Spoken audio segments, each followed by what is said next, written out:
Hello, everybody, and welcome to another lovely Numbskulls book club. I'm your host, Ava, and joining me today is my dear friend, our good pal, Mr. Actually himself. It's John. How's it going, everybody? What is good, everyone? Oh my god! If I sneeze or if I'm a bit sniffly today, I apologize. I don't know what's going on. I think it's The allergy allergies season. are, That's yeah, probably the it. allergies are definitely starting. Oof, it's bad. I should probably take a Claritin later, but either way, it Yeah. is a lovely Tuesday evening. We were gonna do this on Wednesday, but this is the week of Adepticon, so that kind of takes priority over this kind of stuff. And As well, then their scheduling thing. Yeah. it's gonna be a busy week today. We got Magnus releasing, we got a whole bunch of stuff coming out, but today we are discussing Ciaphas Cain, Book 2, Caves of Ice. Yes. If you have not read Ciaphas Cain for the Emperor, or you have not read Caves of Ice, this is your one and only warning that there are spoilers ahead. If you don't care, then hi, welcome. You might be a little confused with what we're talking about. Although I do sometimes do that, where I'll listen to a book club or like a movie review of something I haven't seen, and then how the people talk about it or the exact things that they are talking about will get me more interested to experience it. Does that ever happen to you? Well, I mean, also, depending on the review, it's also how you determine, well, is this worth it to see? I mean, that's what we do with game and movie reviews. That But, is true. I guess it really just depends on, are you looking for, you know, clarity on the situation after the fact, or are you looking for a reason to consume this media before the fact, right? Right. Um so with that being said, we're coming off of Caiaphas Cain for the Emperor, which was a book that I was a little unsure on. But by Yeah, the time we were done discussing it and revisiting it, I was very excited to go into Caves of Ice. yeah. I was very excited for caves of ice. I will talk today, so this I will be able to speak. um so I guess with that said, let's go into our general thoughts of this. How did you like Caves of Ice? I liked Caves of Ice. I liked it in a different You way. said that in a very strange tone. I'm I curious for you to elaborate because I think you and I are going to share at least some of the same ideas. so I think I think I mentioned this to you earlier as well, but I didn't like the overarching plot as much Mm-hmm. in Caves of Ice as I did for the Emperor. Hold on a second. Excuse me. Um, I didn't like the overarching plot nearly as much as I did before the Emperor. But for some reason, I think still yet some of the scenes in Caves of Ice I enjoyed more, and some of the Interesting. narration I enjoyed more. I guess for me, part of it might have been the action. I'm not sure really how to describe it. I guess. What about you? So I largely agree. I think the first book has a much stronger plot. Um, I think okay, because we'll go into more details about this, but this is very clearly like some old lore that's Yeah. being Oh, put on display here. yes. Fucking Oh, yes. Necron pariahs. Like, come on, man. Yeah. Yeah. Like that is I was gonna mention that too. that Yeah. is proper old lore. So Yeah. That's pariahs. Also, Mechanicus. kind of Kind of. worshiping Necrons in a weird way. Yeah, that was that. Okay, so It's a throwback. okay. So overall, this was a good book. Yeah. I was so bored. Yeah. I was pretty bored. Sorry, my microphone's being really weird today. I'm sorry, everybody. I'm sorry, dear listener. Um, yeah, I guess I've been thinking about this for a bit. nothing in this book excited me. Yeah. Does that make sense? Yeah, no, that's fair. I Like mean, with book 1, there was a bit of a mystery. There was some intrigue as to like, well, what's really going on? And it was cool seeing like how Tau society gets from Imperium to converting over to like Tau. yeah. But this one, it Also, like was actual intrigue and not, just a sleeping giant underneath the caves. yeah. I guess my overall thoughts of the book is I give it a meh. It kind of felt like filler to me. Like Yeah. I cannot stress this enough to everybody. I started reading this book pretty much the day after book club of For the Emperor. Yeah. And obviously, like I traveled back from Canada. I'm back in the States now, and I miss Carrie. And there was a lot to do around the house because it's gone through winter, and I had to fix up some stuff and all that stuff. Putting that aside, I really struggled to actually get through like the last 3 hours of this book. Which is half the book, by the way. I really struggled. I finished it this morning. Yeah. And even then, I was still kind of like my eyes were glazing over. Now you could say, well, Ava, if you had read it and not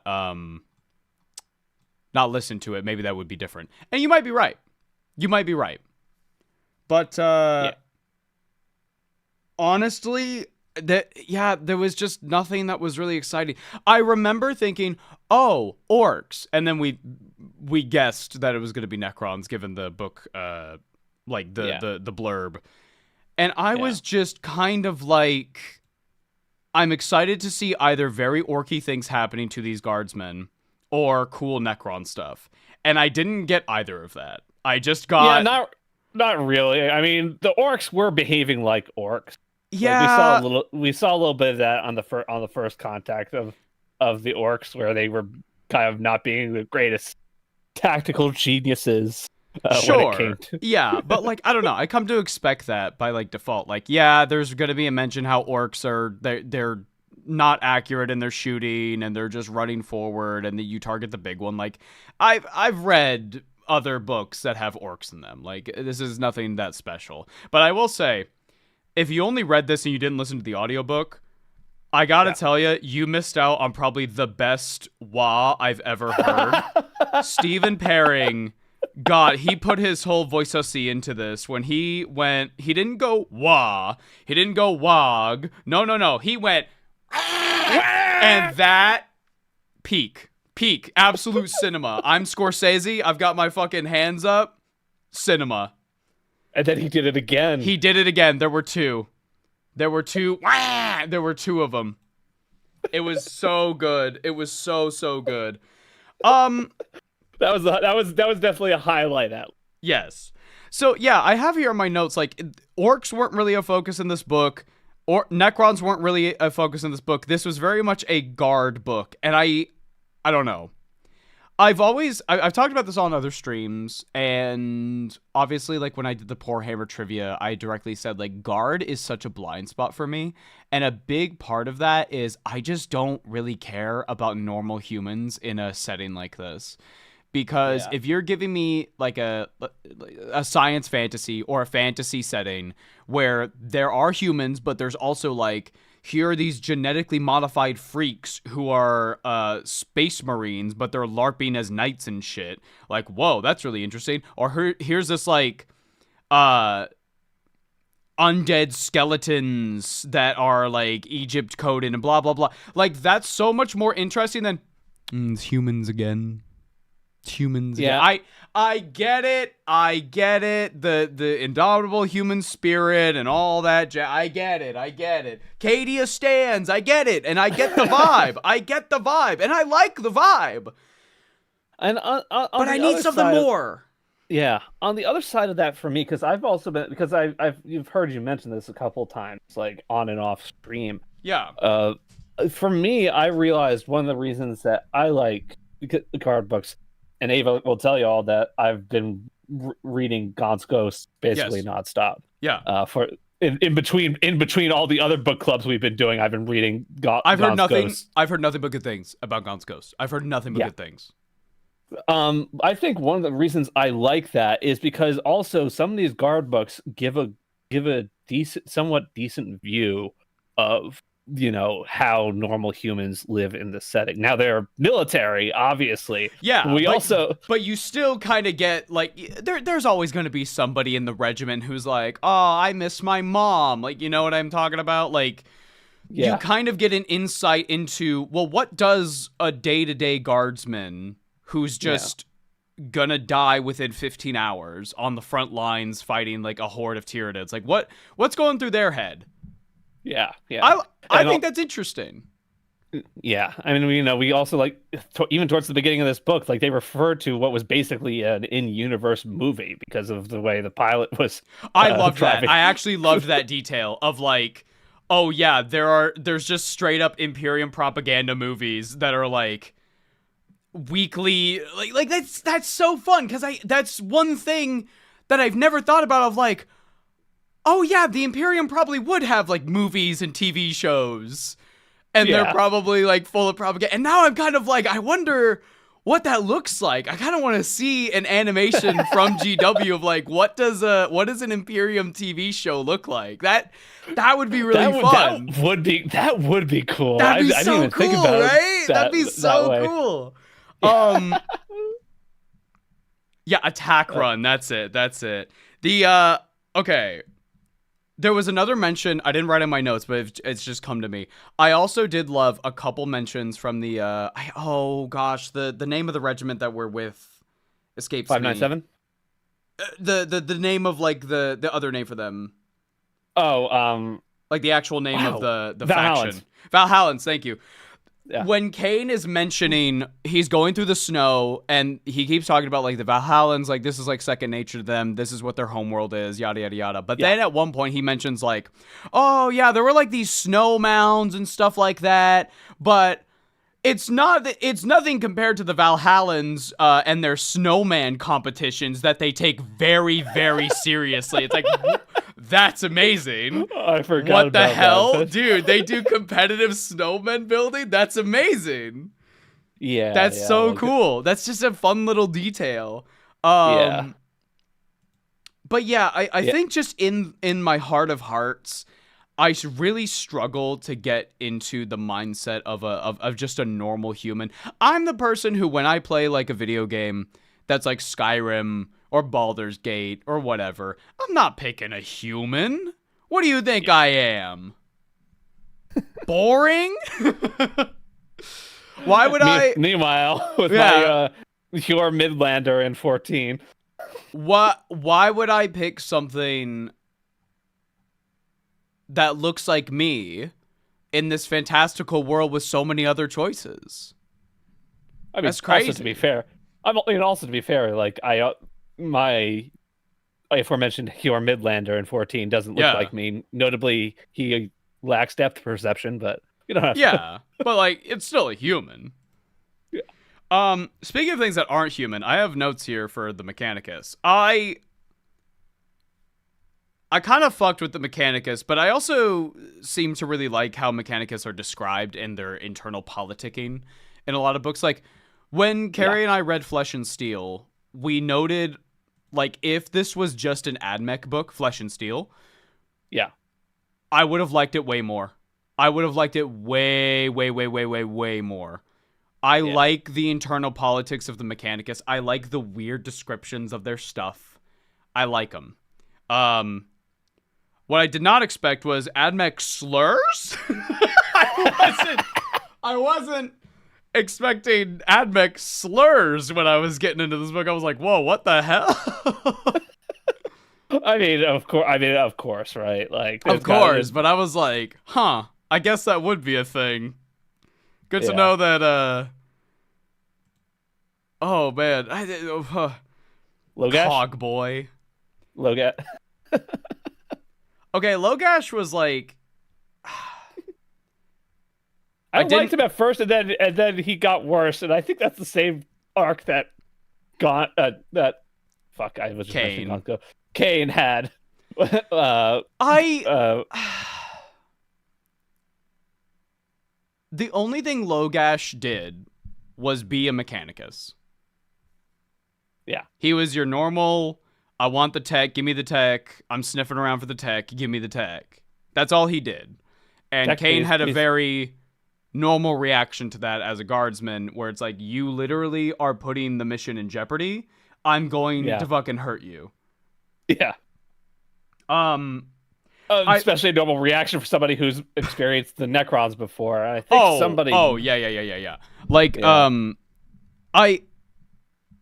I know that Cain, there's a short story before like these novels where he's like he's up against the Necrons, and that's where you see like how he gets like so traumatized by them, and I understand that, but I guess I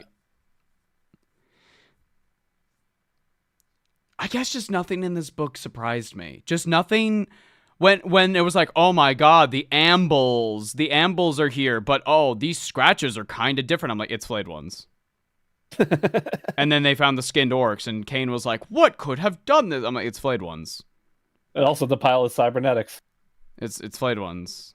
It's always flayed ones. It's flayed ones. Like, what? Yeah, what did we do? Flayed ones are feasting. They do be feasting. I want to say this before I forget it.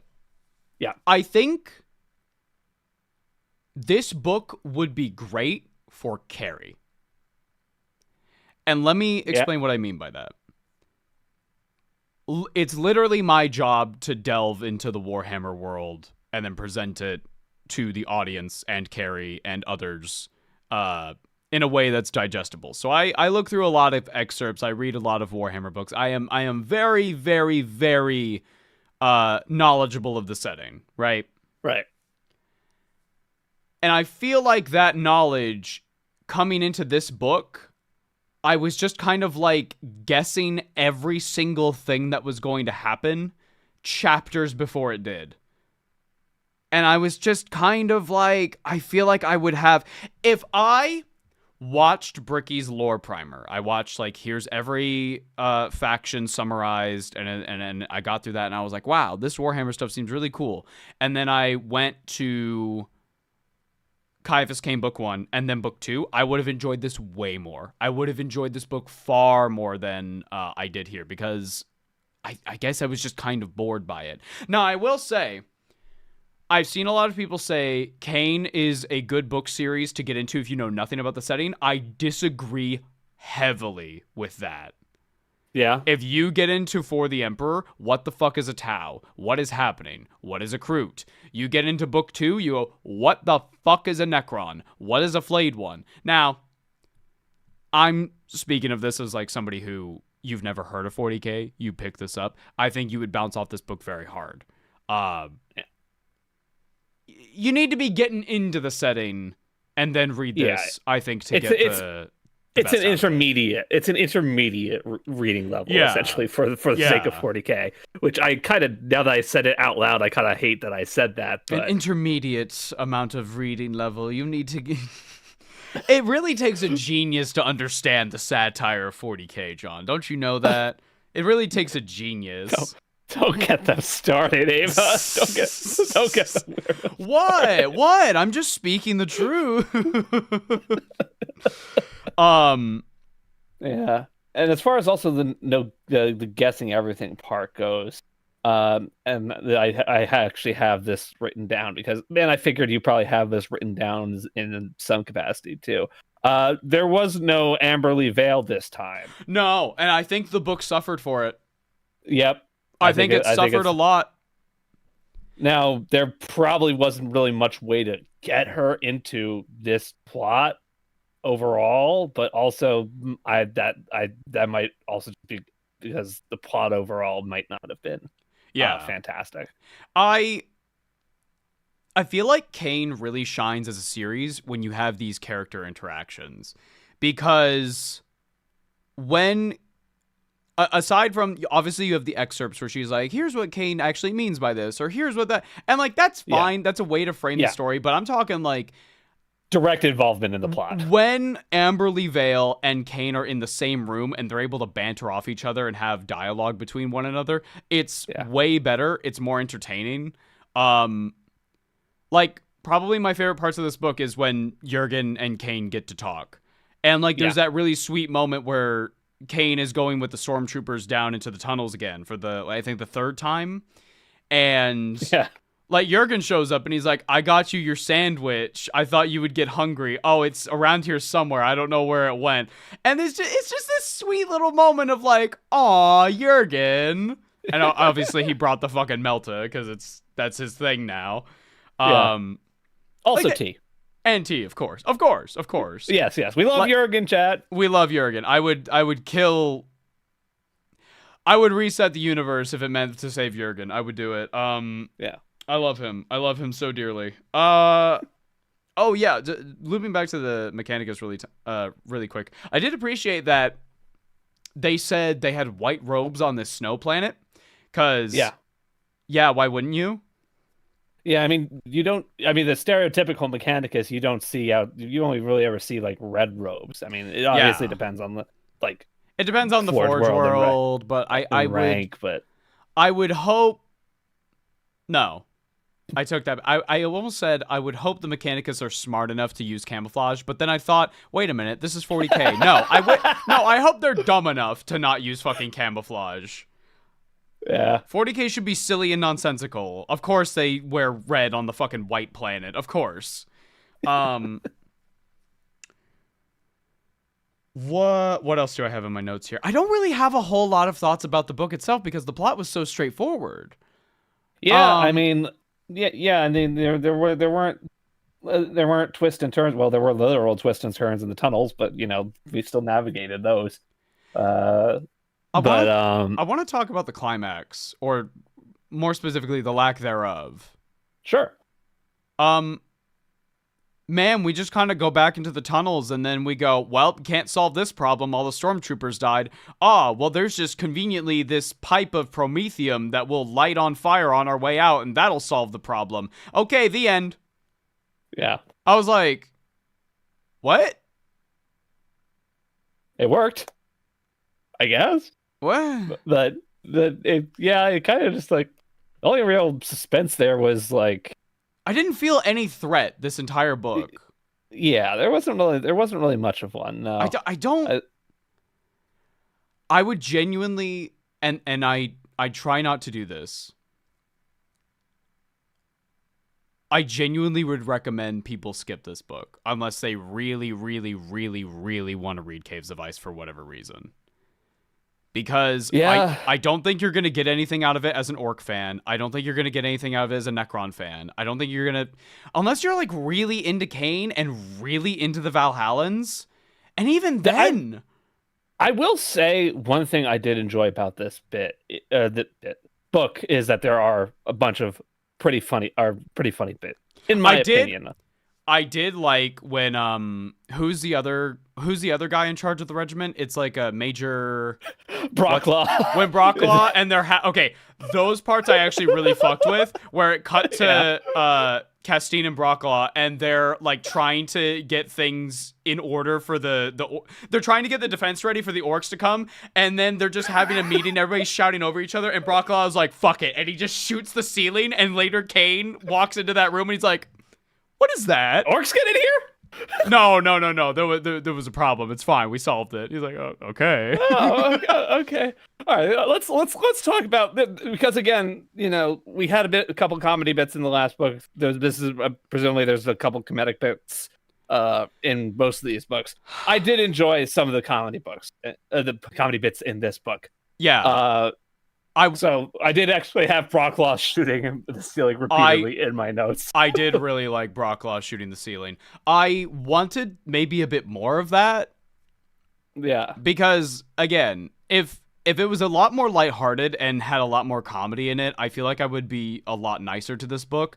But I think the author really, really wanted us to be like, oh no, the orcs are coming. And I was like, well... I don't really feel a threat. Yeah. And then it was like, the Necrons. And I was like, I still don't really feel a threat. Yeah. There was the Gargat, kind of, but we Kind knew that of, was but it. probably going to be solved in one way or the other. Yeah, I don't know. I think this is almost a byproduct of I think this is almost a byproduct of Cain having a long series with it. It's sort of the same thing with Gotrek and Felix, Yeah. where, well, obviously Felix and Gotrek aren't going to die. Well, obviously Cain is going to get out of this in some way. Like, Like we know Cain survives because he's around to write all this down. yeah, exactly. Like the actual threat, like the threat of the first book was less about is Cain going to get out of this and what's going to happen to the planet. Yeah. And in this one, like the main thing with this planet isn't, oh, there's a bunch of people on this and people are going to get hurt, which was what the first book was mainly about. It's like, uh-oh, the Imperium citizens.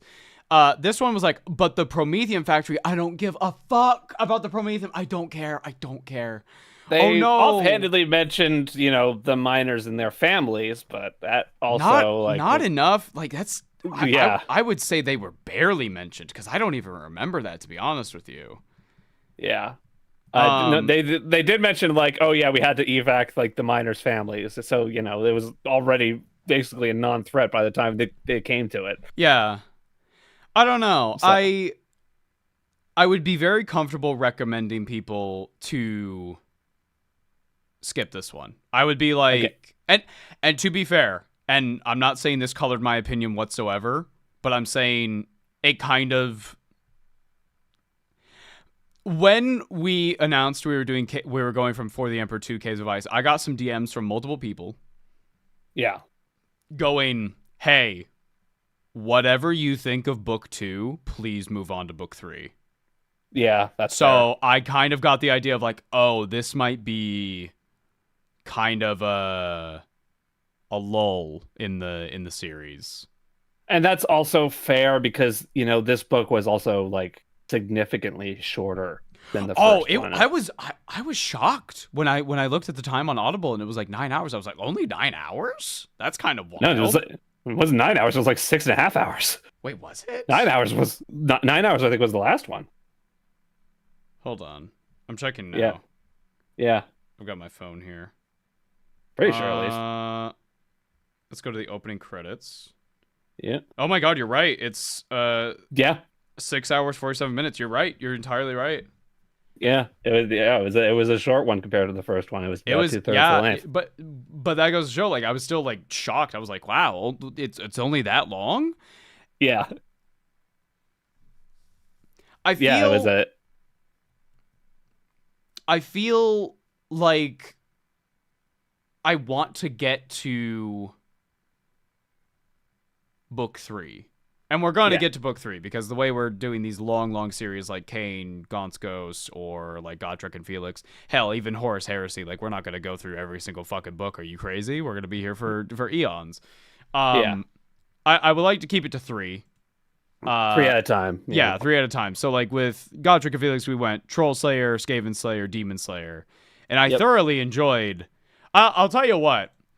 Even if I didn't like Demon Slayer as much as Skaven Slayer, I still think I had way more fun with Demon Slayer because you were going on such a long journey and you got to see so many interesting things. And like this book, Demon Slayer was a bit like, it wasn't particularly deep, but there were still great moments.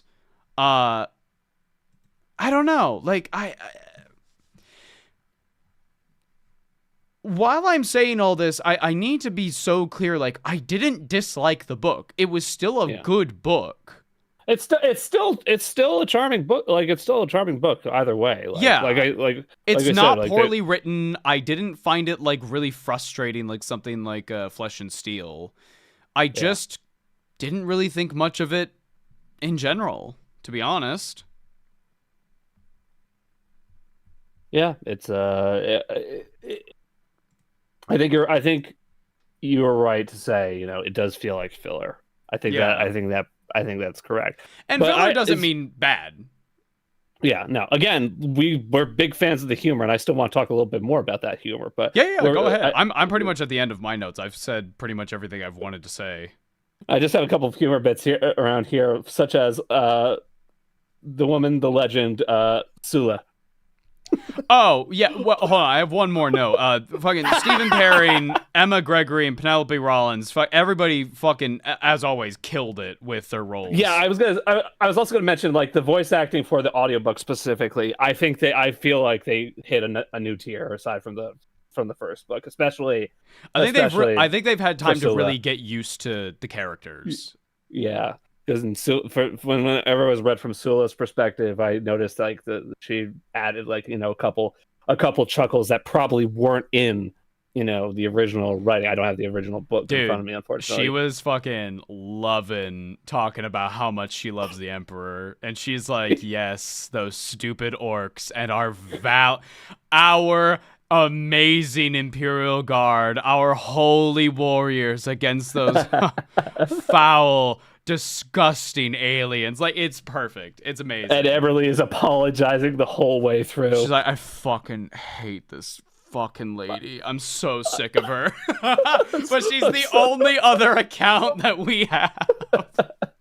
I will say, yeah, I did miss a third account where the guy was like, and those evil, suspicious rogue I kind of missed him. I missed the guy going like, and those evil rogue traitors. I missed him. Yeah. I missed him. One more thing I wanted to highlight for Sula specifically, for sure, was I think it was like midway. It was coming out of the caves for the second, because they were fighting their way back from the Necrons, and it happened to be Sula's group. So Sula, of course, completely misinterpreting what Gaunt meant. Gaunt. Fuck, I keep calling him Gaunt. Cain. I apologize, chat. I was also listening to Gaunt's Ghost, incidentally, on my way back from work today, so that's why it keeps happening. Yeah, Gaunt on the brain. Yeah, I do.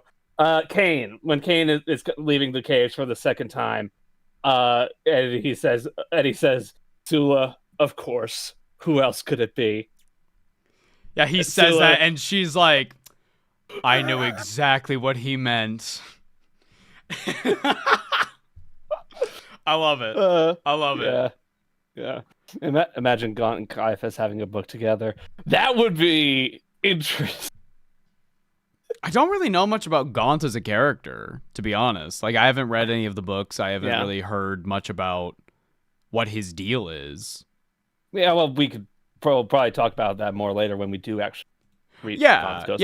Which I'm guessing is not going to be for a while, because I'm guessing you're going to want to go back to something fantasy related. Well, maybe. I've been thinking about... Well, to our dear listeners, next book club for April is Ciaphas Cain Book 3, The Traitor's Hand. I'll read the cover description in just a minute. But I think after that, may wanna do some Twice Dead King. Okay. The duology. I really, really like Twice Dead King. I've been wanting to read it again. And I wanted to ask you, and maybe get some input from the live chat here. How do you feel about doing the book club on a tighter schedule? I'm not saying for this next one. I'm saying for instead of a month, maybe we do it like 3 weeks, 2 weeks. 3 weeks will probably be... 2 weeks is probably pushing. 2 weeks is pretty tight. 2 weeks is, in my opinion, at least, it's pretty tight. It sounds good in theory, but I think the schedule of 3 or 4 weeks is working out. But that's my opinion. I don't know about chat. If we were to do in 3 weeks, that would mean that book club for Ciaphas Cain would be on the, let's see, the 14th of April. Because my main thought is, I feel like if I go through these books very fast, and then I have to wait like a full month, and then have to like remember like, oh yeah, that happened, and then this happened, and yada yada yada. Yeah, I know. I think maybe we do 3 weeks this time. So let's plan. If there's any changes to the schedule, obviously, like we'll make an announcement and everything. Also, audiobook length is about 9 hours again, by the way. Yeah. And I think 3 weeks is like perfectly fine for that.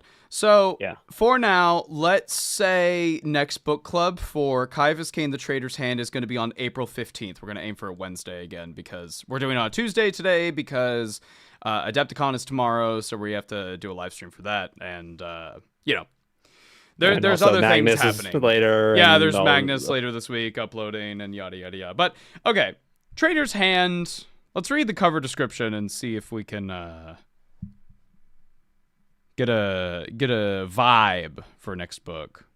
I have it up here if you want. Ciaphas Cain's latest missions take him and his Valhallan regiment to the planet of Adumbria to defend against the approaching Chaos invasion. However, infighting with fellow Imperial Guard regiments from the world of Talar Desert Raiders? Yes, sir. Okay. Commanded by an old, quote, friend of Cain's from the Schola Progenium, and the uprising of a sinister cult on the planet puts paid to any hopes of an easy life. Okay, immediately, I'm way more interested. Talar Desert Raiders, number 1. Cool regiment. I like their vibe. Number 2, infighting with Guard. Yes, sir. Sign me the hell up. Right. Speaking of the Schola, I forgot to write this down because it was such a minor detail. I did like that view that we got of Cain's life in the Schola, of a brief mention where he was like, oh, yeah, we used to play this sport back in the Schola, and usually... the commissar recruits were the ones who would win, and we would do pretty well. But the fucking recruits for the sororitas, they didn't even play the game. They just broke our fucking legs. They didn't care. I loved that. I loved that very much. That was a fun moment. Yeah. Okay. No, Traitor's Hand. That sounds really cool from a cover description. that sounds good. I kind of want to go into the Talar Desert Raiders. I'm curious. I don't know really much about them other than their general aesthetic. Yeah, I'm already a lot more excited, actually. Let's go. I hope.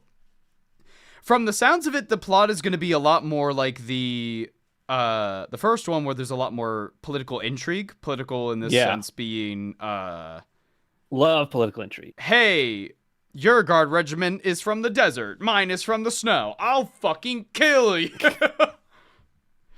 Oh, man. Yeah, and if you like the political intrigue, I think you will like Gaunt's Ghosts a lot too, because there's a decent amount of political intrigue there as well, especially in the first book and the second book, I guess, kind of more of the first book. Fair enough. Well, that's gonna pretty much do it for this book club. It's a bit of a shorter one because there wasn't too much that happened in this book. Honestly, we just really it was a shorter book too. Yeah, it was a shorter book. It was a shorter book, so a shorter book club. Well, dear listeners, we will see you on April 15th. We're gonna aim for April 15th for Ciaphas Cain, the Traitor's Hand. Have it read or listened to by then. We'll see you there. It'll probably be roughly around the same time, depending on schedule. If not, then whatever, you'll see.